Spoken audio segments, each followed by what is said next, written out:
मैं आपको एक ऐसे देश के बारे में बताने वाला हूं जिसका हाल बांग्लादेश से भी बुरा हो सकता है। अभी आपने हाल ही में देखा कि बांग्लादेश में तख्ता पलट हो गया। अब मैं बांग्लादेश का एग्जांपल सिर्फ तख्ता पलट के लिए ले रहा हूं क्योंकि ऐसा ही बिल्कुल हो सकता है टर्की के अंदर। जो टर्की के अभी के प्रेसिडेंट है, अब मुझे माफ कीजिएगा मेरी प्रोनाउंसिएशन के लिए, आर्दोगन बोलते हैं या जो भी बोलते हैं, ये जो प्रेसिडेंट साहब है इनसे इनका देश बिल्कुल भी खुश नहीं है।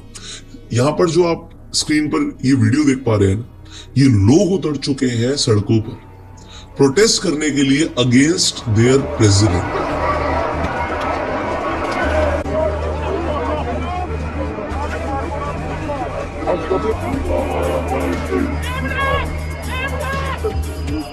तो देश के राष्ट्रपति के अगेंस्ट में पूरा देश उतर चुका है। ऐसा इन्होंने क्या किया है ये सब आपको मैं इस वीडियो में बताने वाला हूं। अब ये प्रेसिडेंट साहब क्या बोल रहे हैं, ये जो लोग प्रदर्शन कर रहे हैं, प्रोटेस्ट कर रहे हैं, इनके ऊपर आंसू गोले छोड़े जा रहे हैं, इनको आप प्लास्टिक की जो बुलेट्स होती है उनसे फायर करवाया जा रहा है, लोगों को मारा जा रहा है, जर्नलिस्ट को जेल में डाला जा रहा है। क्यों? क्योंकि अभी हाल ही में वेंसडे के दिन जो मेयर है टर्की के, उन्हें अरेस्ट कर लिया गया उनके घर से। और ये ऑपोजिशन पार्टी के एक ऐसे कैंडिडेट थे जिन्हें ऑपोजिशन पार्टी चाहती थी कि प्रेसिडेंट के लिए लड़े, बट इनकी यूनिवर्सिटी डिग्री को बोला गया कि फर्जी है, इनके ऊपर करप्शन के चार्जेस लगाए गए और पता नहीं क्या क्या। बट ये जो आदमी है इक्रिम इमागलू, प्रोनाउंसिएशन के लिए मुझे माफ कीजिएगा, बट ये जो पर्सन है, जो मेयर है वहां के, ये बहुत पॉपुलर इंसान है।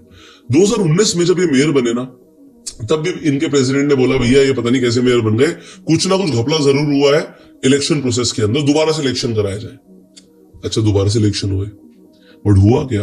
पिछली बार जितने वोट मिले थे इन मेयर साहब को, इस बार और ज्यादा वोटों से ये मेयर बने। The Turkish Election Board has cancelled the Istanbul mayoral election. This after an appeal by President Erdogan's AK party to rerun elections after the opposition took control of the country's largest city. Now, the winner of the March 31st local election and the current mayor of Istanbul, Ekrem İmamoğlu, has reacted to the decision, saying that this is quote-unquote a treacherous decision. He vowed to fight on. तो opposition party को बहुत ज्यादा यकीन है कि ये जो mayor है ये प्रेसिडेंट बन सकते हैं, पर जो प्रेसिडेंट साहब है वो नहीं चाहते और वो सत्ता में रहना चाहते हैं। और उन्होंने देश का हाल कुछ ऐसा कर दिया है कि इनकी करेंसी गिरती चली जा रही है। आपने सुना होगा टर्की इंडिया से बहुत सारे लोग जाते हैं, वो अपना प्री वेडिंग शूट कराने या शादी के बाद हनीमून पर भी जाते हैं, वो दिखाते हैं ना हॉट एयर बलून्स, आजकल बड़ी एड भी चलती हैं। बट वही टर्की का इतना बुरा हाल है, आज आपको समझ आएगा। आज से सिर्फ 5 साल पहले इनका जो टर्की लायरा है, जो इनकी करेंसी है, उसके बदले में 11 रुपए आते थे। आज इनकी करेंसी के बदले में सिर्फ 2.25 रुपए आते हैं। इनकी करेंसी गिरती चली जा रही है। अगर आप यूएसडी के कंपैरिजन में देखोगे तो पहले $1 के अंदर लगभग 6.5 लायरा आते थे, बट आज की डेट में 38 लायरा आते हैं $1 के अंदर।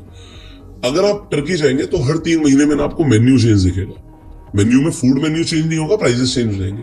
हर 3 महीने में रेस्टोरेंट्स को प्राइसेस बढ़ाने पड़ते हैं, इनफैक्ट डबल करने पड़ते हैं।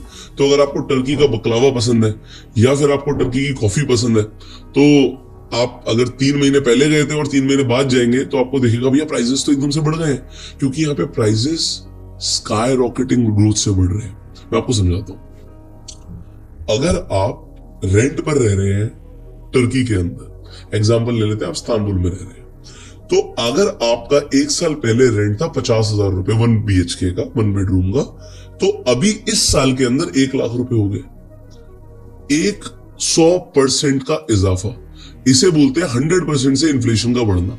इसी तरीके से जो रेस्टोरेंट्स है उसके अंदर भी जो फूड है लगभग 80 से 90% हर साल के हिसाब से बढ़ रहा है उसका रेट।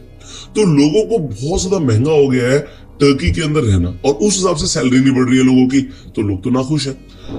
अगर आप स्टॉक मार्केट की बात करते हैं, हमारा निफ्टी पिछले 5 दिनों में लगभग 4.5% बढ़ गया, बट इनका जो इंडेक्स है बिस्ट 100, वो पिछले 5 दिनों में लगभग 16.5% डाउन है। भाई, इनका मार्केट गिरता जा रहा है। और क्यों गिर रहा है? क्योंकि एक तो सिचुएशन ठीक नहीं है, पॉलिटिकल अनरेस्ट है, इन्फ्लेशन बढ़ रहा है, और जो प्रेसिडेंट साहब कर रहे हैं ये मैं आपको बताता हूं कि कर क्या रहे हैं। थोड़ा सा यहाँ पे समझना आपको पड़ेगा कि बेसिकली लोग क्यों ना खुश हैं और ये इन्फ्लेशन को क्यों नहीं कंट्रोल कर पा रहे।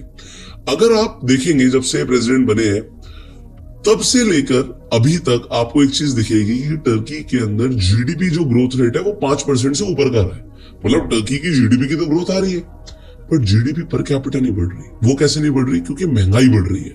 तो सिर्फ जीडीपी बढ़ना सब कुछ नहीं होता। हम बोलते हैं इंडिया की जीडीपी की ग्रोथ रेट आनी चाहिए, बट अगर महंगाई बढ़ती चली जाएगी, इंडिया के अंदर आप महंगाई सुनते हो 5-6% की रहती है हमारी इन्फ्लेशन, अगर महंगाई बढ़ती चली जाएगी तो चीजों के दाम बढ़ते चले जाएंगे, फिर जीडीपी से इतना फर्क नहीं पड़ता।